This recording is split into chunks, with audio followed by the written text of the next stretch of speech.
Hi Andy, great to see you again today. Really enjoyed the session. The main thing that we brought from this session is that we've got to get a little bit more clarity on what we must do in your golf swing. Not the things that you should do, that you might want to do, but the things that you must do. Fundamentally, you have too much arm swing in relation to the body turn that you create. So we've watched you swing through here with a 7-iron. We did discuss about moving your ball further forward in your stance just to help shallow things out. Your ball's too far back in this footage.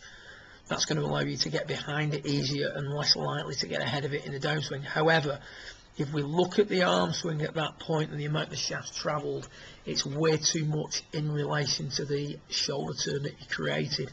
And we illustrated that by putting some dots on the shoulder, on the hands, and on the club head. Now you could do with a little bit more leverage at that point, but we can work on that in subsequent lessons. The key thing here is that as the swing progresses, the left shoulder doesn't actually move any further, but the club's travelled some 3 feet and the hands have travelled about a foot. So consequently, you just made that swing harder to coordinate. In the past, when people have mentioned that you've overswung, what you've actually done is reduced everything. So you maybe reduced the shoulder turn a little bit, which in turn has shortened the shaft and the arms, but you still have excessive arm swing in relation to the amount of shoulder turn that you've made. So what we're looking for with you, Handy, is what we see here on the top right, which is you rehearsing your backswing.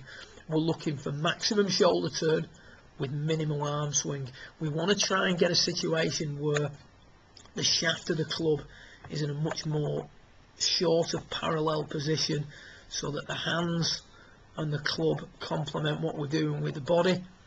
So we're looking for a position where we're just short of parallel when we're rehearsing it, so that when we come to hit that actual shot, we're making a more compact control golf swing. So if we take a little look here at where the shaft is at the top of your backswing with a 7-iron, now bear in mind, with a driver, your shaft at the start of your session would have been down here. We're trying to get the shaft more in this position that you see here on the top right. And at the end of your session, with working on the drill up against the wall, which is essential, I can't stress the importance of that to you, you've arrived in a much more parallel position. So you can see here that you're making progress, albeit we're not in the position long term that we want you. You're moving in the right direction. Your shaft has gone from this position into this position by just working on some simple drills.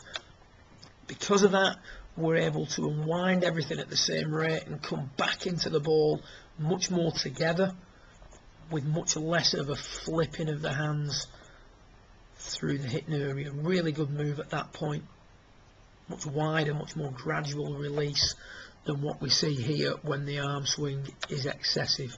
We see the body getting too much in front of it too early, having to stop and flick the hands. And you can see there that you've more flick with a 7-iron than you have on the bottom right with a driver. So all in all, Andy, the shorter the arm swing, if we can get you into this position, your balance is going to improve and your ability to deliver the club consistently to the back of the ball is going to improve. And the key thing to remember is that if we look at this one, by going past that point, we're not actually creating any more power, because we haven't turned the shoulders anymore. All we've actually done there is rob ourselves of power, because it's going to become more difficult to apply the club to the back of the ball. So good luck with it. I've no doubt we'll see you again soon. Like I say, if you need anything in the meantime, just pick up the phone and give us a buzz. Well done.